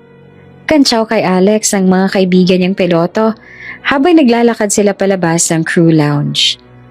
Lahat tayo dito nagpa-stag party noon, may asawa na. Dagdag naman ni Michael na may hawak-hawak pang baby bottle ng isa sa mga anak niya. Ako nga, nakatatlo na. Napailing naman si Alex. Di ko naman kayo hinahabol, hayaan niyo ako. Umugo ang tawanan ng grupo. Tinatapik-tapik siya sa balikat. Pero sa gitna ng halakhak ng mga kaibigan, may isang anino ng katotohanan hindi niya masabi. May isang bagay na hindi niya mabitawan. Pagkatapos ng biruan, nagpaalam na sila. Kanya-kanyang flight, kanya-kanyang ruta, kanya-kanyang buhay. Ngayon ay may meeting si Alex kasamang ilang board members at kapwa piloto. Habang papasok sila sa conference room, bigla siya nagsalita. Excuse me, CR lang ako sandali. Ay, be quick, magsisimula ng meeting. Sagot naman ng isa pa. Tumangulang siya at humiwalay. Tahimik sa loob ng comfort room. Ang tunog lang ay ang malamig na ugong ng air conditioner at ang mahinang bagsak ng tubig sa lavatory. Pagkatapos niya magbawas, lumapit siya sa sink at binuksan ng gripo. Ang mukha niya, pagod, at may kung anong lungkot na hindi niya mawari. Nagwisik siya ng tubig sa mukha at marahang napapikit. Pero bago pa man siya tuluyang makabawi, Isang malakas na boses ang umalingaw-ngaw mula sa kabilang bahagi ng comfort room. Mahal ang sapatos na to tapos tatalsikan mo lang ng tubig ng mop? Parang kutsilyo ang tono. Galit, mapanlait, mapanindak. Napatigal si Alex at agad na napalingon. May isang matandang lalaki, naka-coat at halatang may posisyon, ang nakatayo at nakaduro sa isang janitress na halatang nanginginig. Ang babae nakayuko, pilit na humingi ng dispensa, pero patuloy ang pang-aaway ng matandang lalaki. Ano ba yan? Mga inutil talaga. Maintenance raw kayo pero hindi nyo alam ang iniingat-ingatan ko. Lumapit agad si Alex, hindi na nagdalawang isip. Sir, excuse me. Mahinahong sabi niya. Mukhang hindi naman niya sinadya. Hindi kailangan ng ganitong lakas ng boses. Pagtingin sa kanya ng matanda, lalo itong nagalit. At ikaw, empleyado ka ng airline na dito, diba? Pagsabihan niyo nga yung maintenance niyo na ayusin ang trabaho nila. Nakakahiya. Nanatiling tahimik si Lina. Nanginginig ang daliri niya habang hawak ang mop. Hindi niya alam kung saan siya titingin. Gusto niyang kumawala. Gusto niyang lumayo. Pero kailangan niyang manatili dahil trabaho niya ito. Are you okay? Tanong ni Alex sa kanya. Mas malumanay ang boses. Dahan-dahan niyang tinaas ang ulo niya. Sa isang iglap, parang huminto ang mundo. Nanlamig ang buong katawan ni Alex. Parang may malamig na tubig na dumalay sa batok niya. Ang mukha, ang mga mata, ang inig ng labi. You are... Halos bulong niyang utal. Napakurap si Lina. Nagiba ang tunog ng paghinga niya.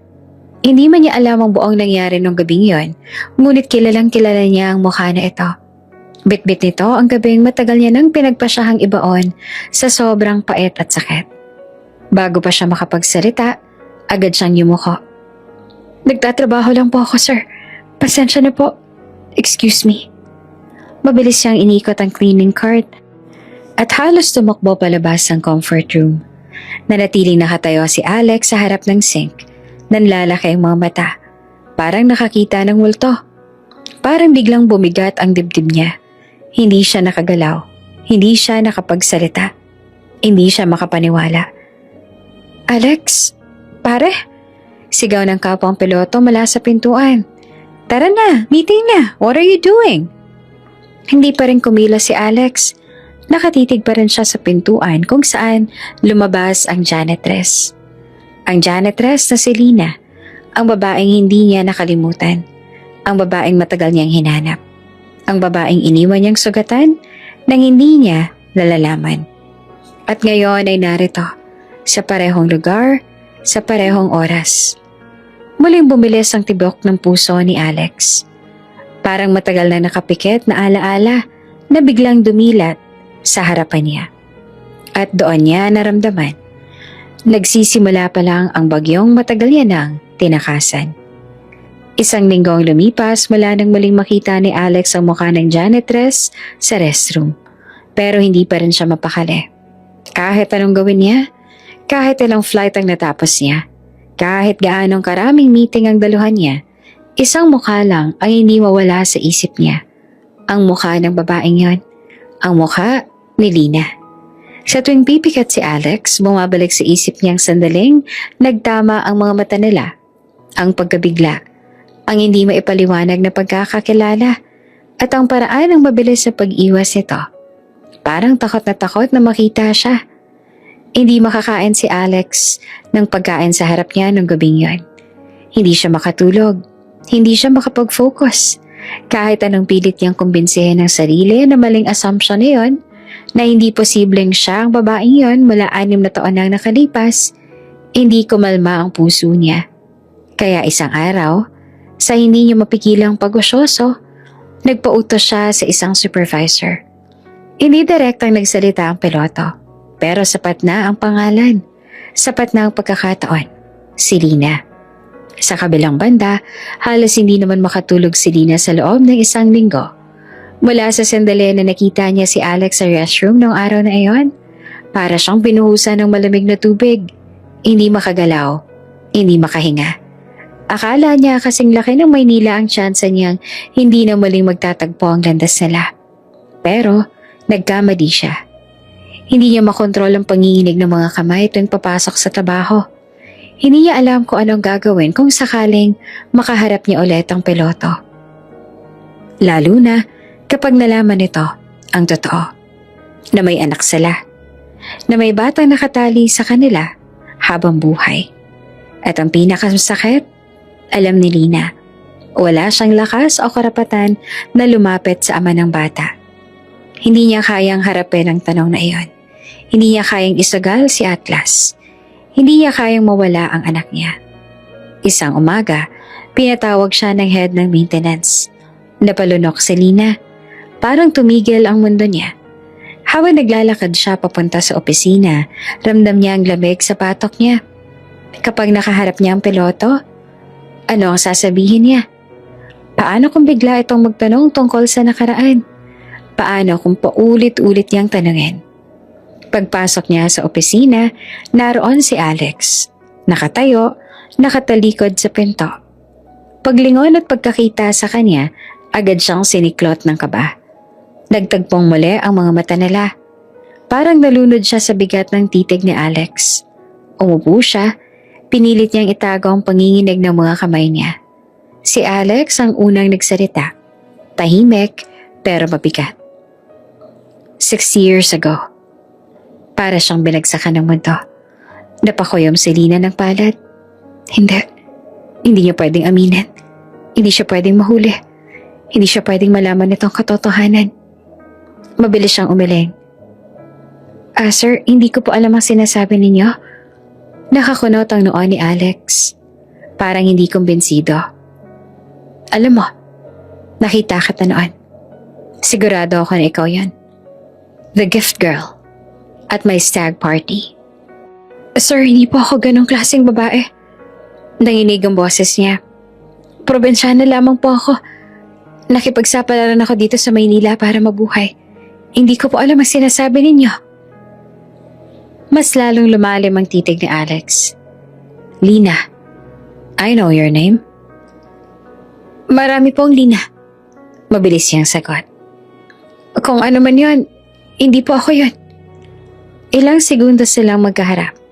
Napakatagal ng katahimikan. At sa huli, si Alex ang unang bumitaw. Fine. Mahina niyang sabi. Hindi siya kumbinsido. Kita iyon sa mukha niya.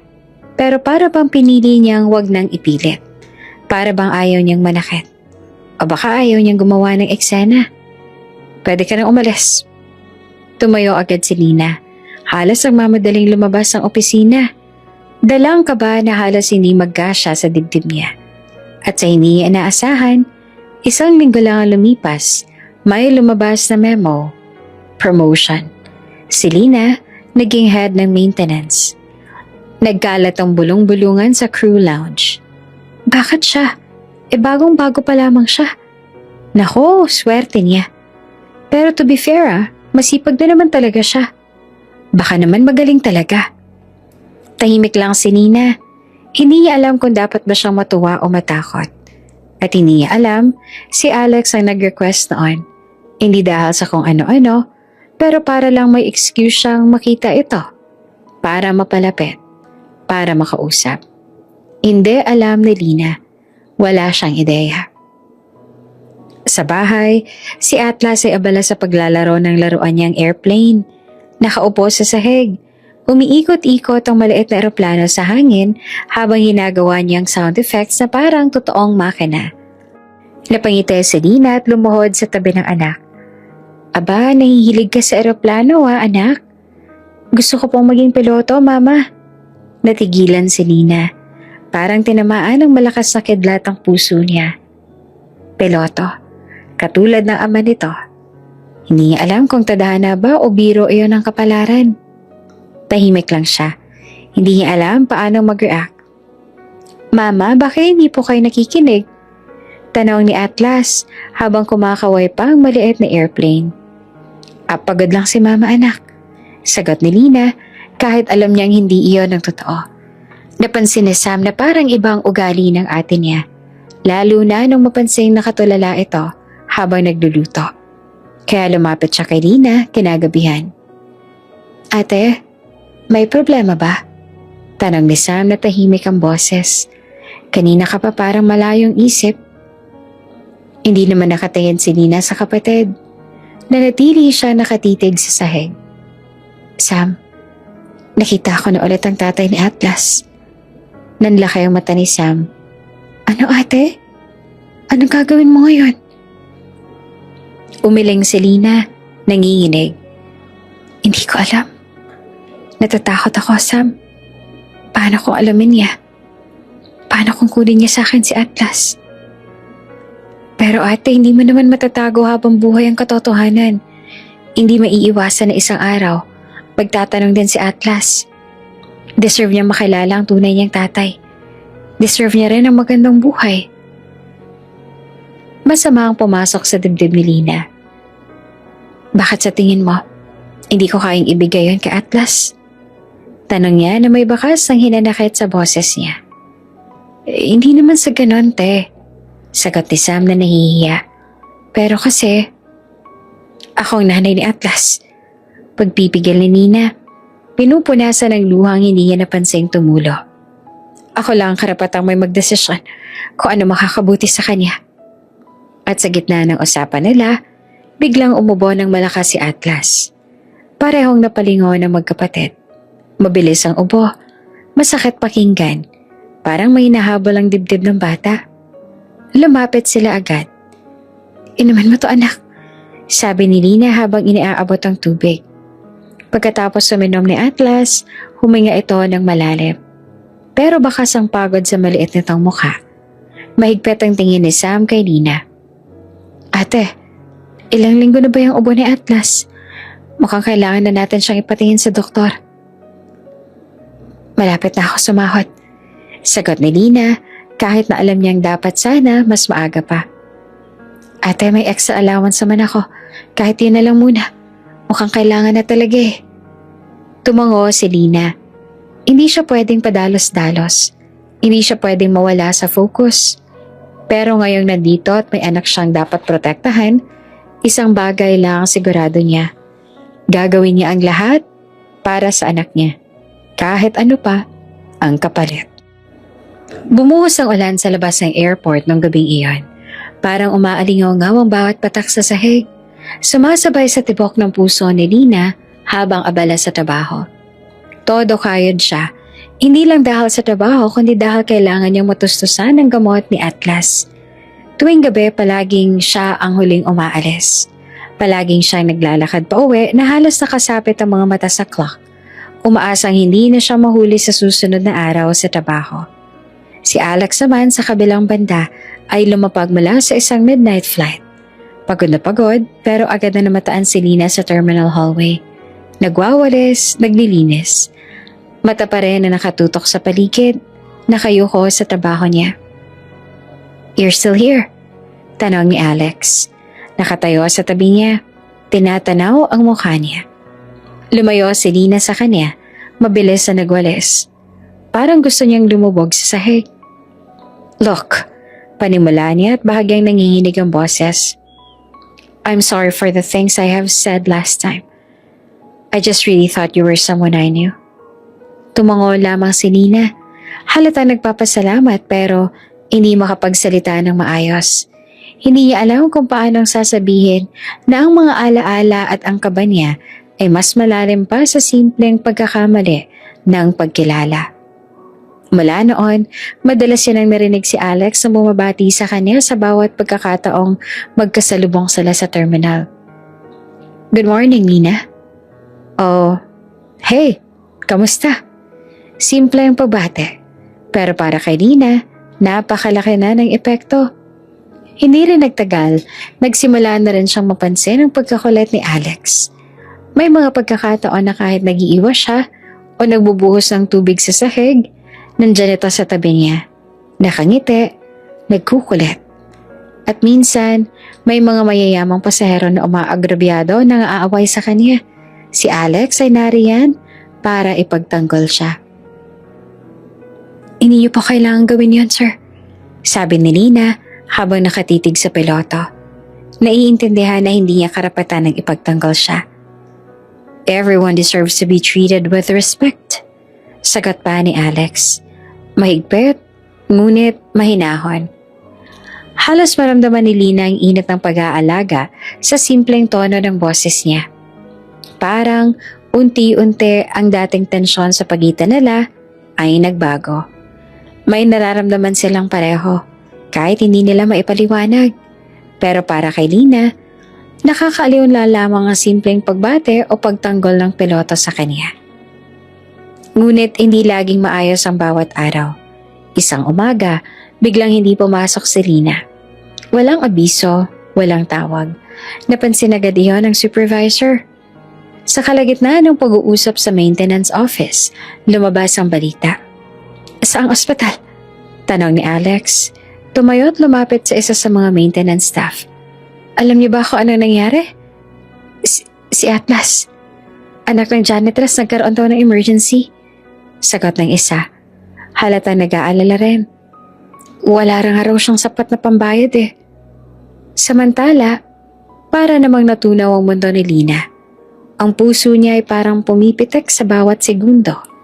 Hindi siya nagdalawang isip na simple lang na ubo ang problema ni Atlas. Akala niya tulad na nakagawi ang check-up sa public hospital noon, na madali lamang ito. Ngunit nang makita niya ang sila ng emergency, napuno siya ng luha. Sam, pabulong niya na hawak ang kamay ng kapatid. Hindi ko ini-expect to. Akala ko simpleng ubo lang. Okay lang ate, kakayanin natin to. Sabi ni Sam na pinapalakas ang loob niya.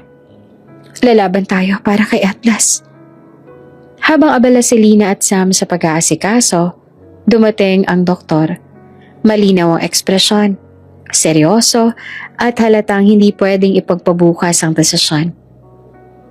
Kailangang operahan ng bata. Consent ng magulang ang kailangan.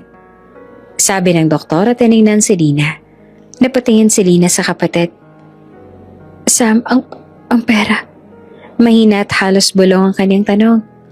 Hindi na yan importante ate. Ang mahalaga ligtas si Atlas. Sagot ni Sam. Pagkatapos ng mahabang oras na tila pasakit, natapos ang operasyon.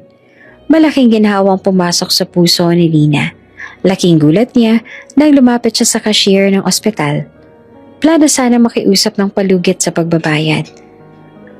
Pwede po bang bigyan kami ng hanggang sa makautang lang ng sapat? Maluha-luha niyang tanong, hawak ang mga kamay ni Sam. Ngunit bago pa niya maipaliwanag ang buong sitwasyon, may sagot ang cashier. Lahat po ng expenses bayad na? Mahinang sabi niya na nakatingin kay Lina.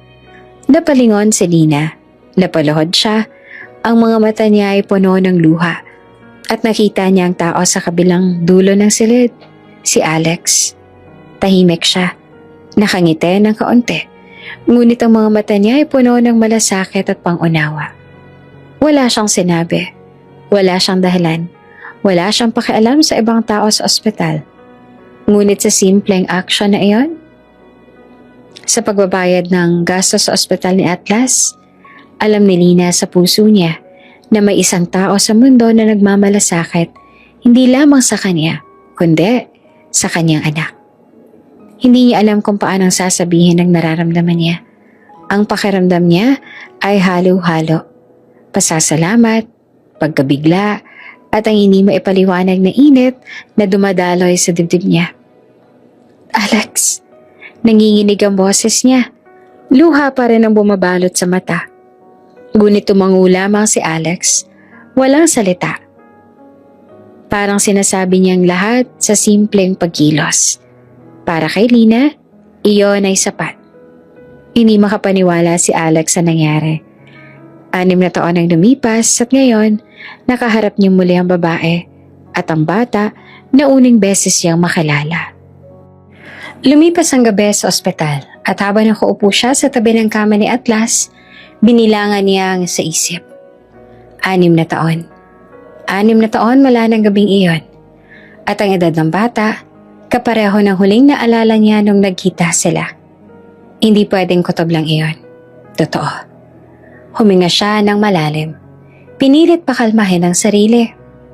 Malalim ang kaba sa dibdib niya. Iniinaasahan na darating ang araw na muling magkikita sila sa ganitong paraan. Tumungo siya kay Lina. Pinanood ang bawat kilos, bawat ekspresyon. Nakita niya ang pag-iyak, ang kaba, ang takot na baka kunin niya si Atlas. Lina, malumanay niyang sabi. Siya? Anak ko ba siya? Ang bata? Biglang lumuhod si Lina sa sahig. Mahigpit na niyakap ang katawan niya at umiyak ng buong puso. Huwag mo siyang kunin, please. Huwag mo siyang kunin. Pabulong niya ang sambit. Parang buong mundo niya ay nakatali sa bata. Humina ang dibdib ni Alex. Ramdam niya ang bigat ng mga salita ni Lina. Ang pagkabigla at takot. Alam niyang wala siyang intensyon na kunin si Atlas. Pero alam niya rin na anak niya ang bata. At bilang ama, gusto niyang tumulong. Gusto niyang protektahan. Mahigpit niyang niyakap si Lina. Hindi ko siya kukunin, Lina. Hindi. Pero hayaan mo akong tumulong. Hayaan mo akong alagaan siya. Kahit sa simpleng paraan. Hindi nagsalita si Lina. Napaluha lamang siya sa yakap ni Alex. Ramdam ang init at pangunawa na matagal niya nang hinahanap-hanap. Para siya nahulog sa isang mundo kung saan may nagmamalasakit hindi lamang sa kanya kundi sa anak niya. Sa mga sumunod na araw, sinamahan ni Alex si Lina sa ospital hanggang sa tuluyang makarecover si Atlas.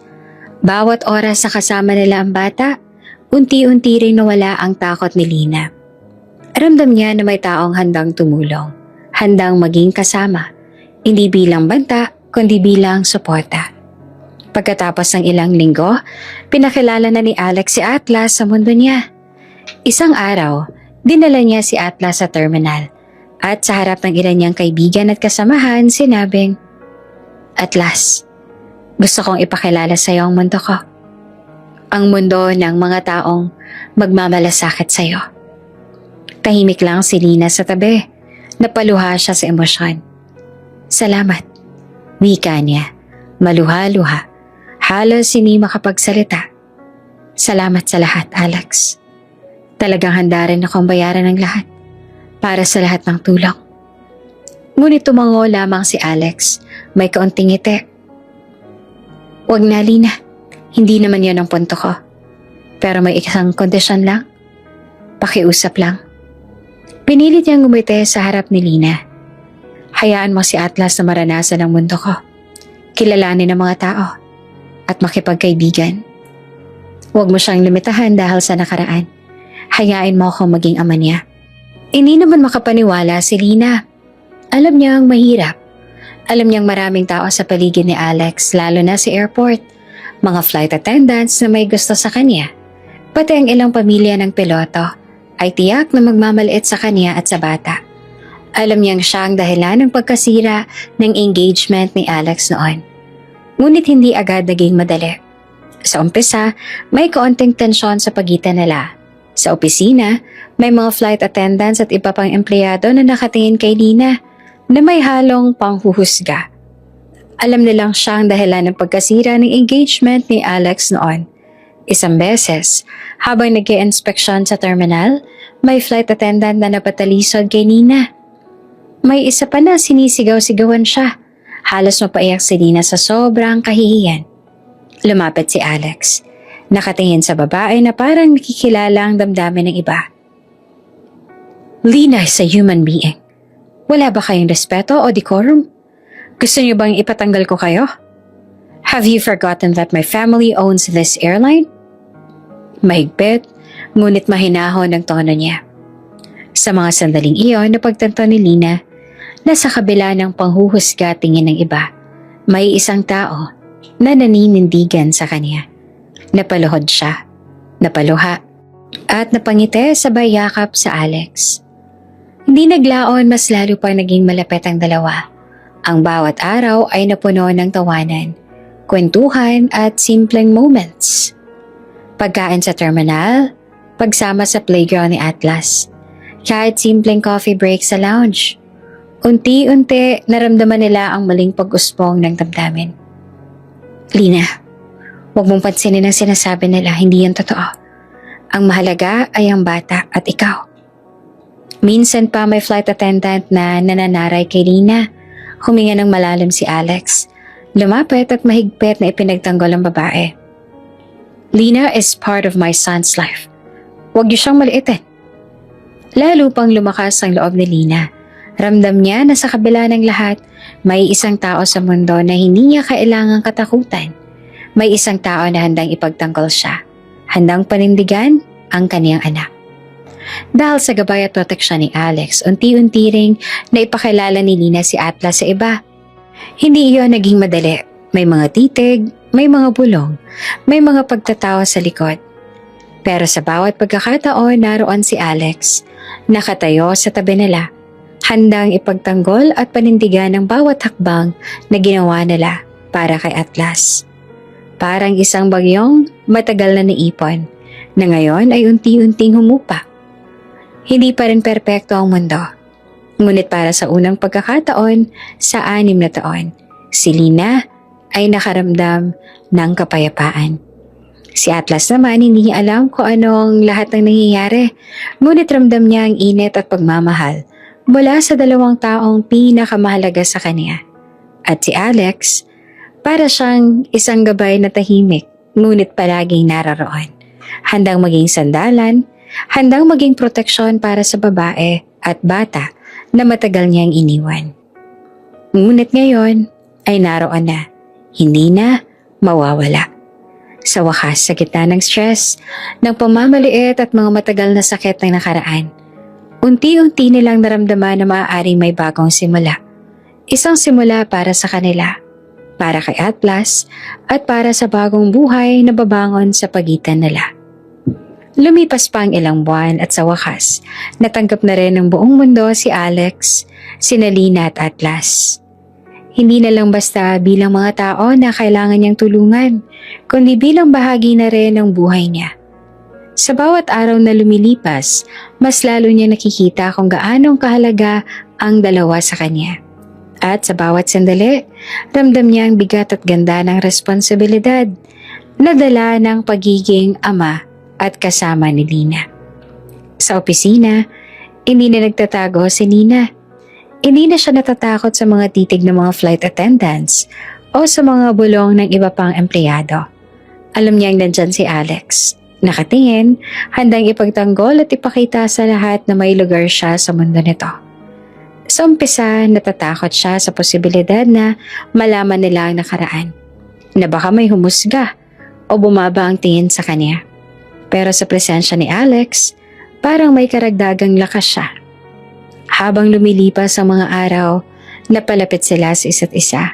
Hindi nila sinasadya, ngunit sa bawat pagkakataong magkasama sila, may nararamdaman silang bago. Isang init sa dibdib na hindi nila maipaliwanag.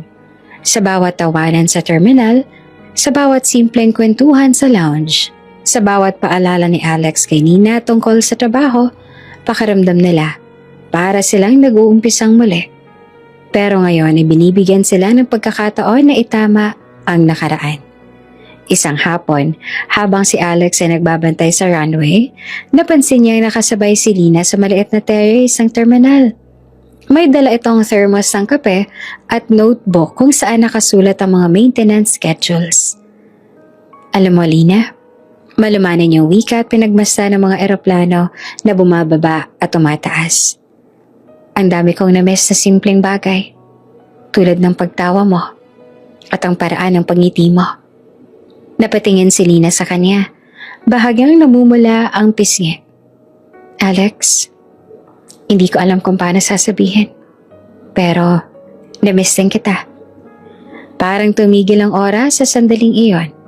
Ang mga mata nila ay nagtagpo at para bang nag-uusap ang damdamin nila na hindi gumagamit ng salita. Hindi nila kailangan pang magpaliwanag. Ramdam nila ang koneksyon na matagal nang hindi napapansin. Siguro, sagot ni Alex. Mahina ngunit matatag. Para tayo nagliligawan ulit. Parang 6 na taon nang wala. Pero ngayon may pagkakataon na tayong muli. Napangiti si Nina kahit may luha sa mata. Oo, parang gano'n na nga. Dumating si Atlas, tumatakbo papunta sa kanila. Halatang excited. Mama, Papa, tingnan niyo po, lumilipad ng eroplano. Hawak ang maliit na laruan, tiningnan niya sina Alex at Nina. Sabay ngiti na naglalarawan ng walang katapusang saya. Para sa bata, simple lang ang mundo. May 2 tao nagmamahal sa kanya at handang alagaan siya. Talaga anak? Sabi ni Nina, hawak ang ulo ni Atlas. Ang galing mo, gusto mo bang maging piloto balang araw? Tumango ng buong tapang si Atlas. Opo mama, kagaya ni Papa. Napangiti si Nina. Ramdam niya sa puso niya, kahit na natatakot, may isang bagay na nagbibigay lakas sa kanya. Ang presensya ni Alex sa tabi nila. Isang gabi, matapos ang mahabang araw ng trabaho, tumigil si Alex sa tabi ni Nina sa garden ng airport. Nakatingin siya sa liwanag ng runway, pero ramdam niya ang init ng presensya ng babae sa tabi niya. Lina, malumanay niyang sabi. Hindi ko na kayang itago pa. Mahal kita. Napatingin si Lina sa kanya. Ang mga mata niya puno ng luha, ngunit ang labi niya ay ngumiti. Alex, mahal din kita. Para kay Atlas, para silang nagdiwang ng isang bagong simula. Napakaliwanag ng mundo sa mata ng bata. Sobrang saya niya. Hindi niya maipaliwanag ang damdamin, pero ramdam niya. Masaya ang pamilya niya, kompleto at ligtas sa pagmamahal. Sa mga sumunod na linggo, sinubukan nila ang pagiging pamilya sa maliit na paraan. Pumupunta si Alex sa school meeting, si Atlas. Minsan ay nagpapahinga sa park habang naglalaro ang bata. At si Lina naman ay dahan-dahang nagtatatag ng lakas ng loob na pumasok sa mundo ni Alex. Hindi nila kailangan ng malalaking deklarasyon. Sa bawat simpleng sandali, mas lalo nilang nararamdaman ang koneksyon nila. Nagkaroon din ng mga pagsubok. May mga kaibigan at kasamahan ni Alex na nagtatanong kung sino si Lina. Bakit kasama niya ang bata? At kung paano ito nakaapekto sa propesyon niya. Ngunit sa bawat pagkakataon, ipinagtanggol siya ni Alex. Lina is the love of my life. She is my family. Her and Atlas. Para kay Lina, iyon ay higit pa sa sapat.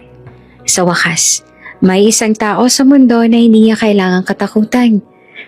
May isang tao na handang ipagtanggol siya, handang panindigan ang kaniyang anak, at handang mahalin siya para sa kung sino siya.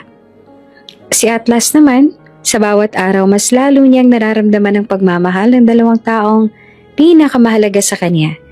Hindi niya alam ang lahat ng nangyayari, ngunit ramdam niya ang init at proteksyon na hindi niya naranasan noon. Sa wakas, 6 na taon na pagtatapos ng gabing iyon, unti-unti silang nabuo. Si Alex, si Lina at Atlas. 3 tao na nagtatayo ng bagong simula sa kabila ng lahat ng nakaraan.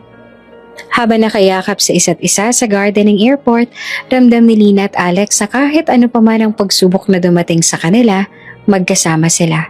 At sa wakas, 6 na taon na nakalipas, ang nakaraan ay nagbukas ng daan para sa bagong simula, para sa kanila at para sa kanilang anak. Ang huling ngiti ni Atlas bago matulog ay parang pangako sa hinaharap. Isang hinaharap na puno ng pagmamahal, proteksyon, at masayang pamilya. Ang araw ng kasal ay dumating na rin. Maraming taon ng pagdadaan ng sakit, takot at pagsubok. Ngunit sa wakas, si Alex at Lina ay nakatayo sa harap ng altar, handa na sa bagong simula. Bawat detalye ay pinaghirapan at planano. Ang simbahan ay punong-puno ng bulaklak na puti at rosas na kulay peach. Malambot ang ambience at ramdam ang kagalakan sa bawat sulok. Ang mga bisita ay pamilya, kaibigan, at ilang piling kasamahan mula sa airline at sa mundo ni Lina. Si Lina ay nakasuot ng puting gown na dumadaloy sa sahig. Ang buhok niya ay maayos na nakabraid at may simpleng veil na bumabalot sa likod ng ulo niya. Napapansin ni Alex ang bawat galaw niya. Bawat ngiti at bawat tingin. Halos hindi siya makapaniwala na ito na ang sandali na matagal niyang pinangarap at kinakatakutan. Ang ganda mo, Alina. Bulong ni Alex sa kanya habang hawak ang kamay niya sa altar. Napangiti naman si Lina, bahagyang nangingitim ang pisngi. Alex, hindi ko inaasahan na mararating natin to. Pero andito na tayo.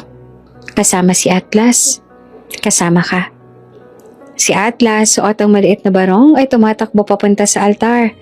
Sa bawat hakbang niya, ramdam ang excitement at saya. Mama, Papa! Sigaw niya sabay ngiti. Sabay yakap sa parehong magulang. Ang saya ko po! Tumingin si Alex kay Nina. Halos mapaluha sa sobrang saya. Atlas, salamat sa pagiging inspirasyon namin.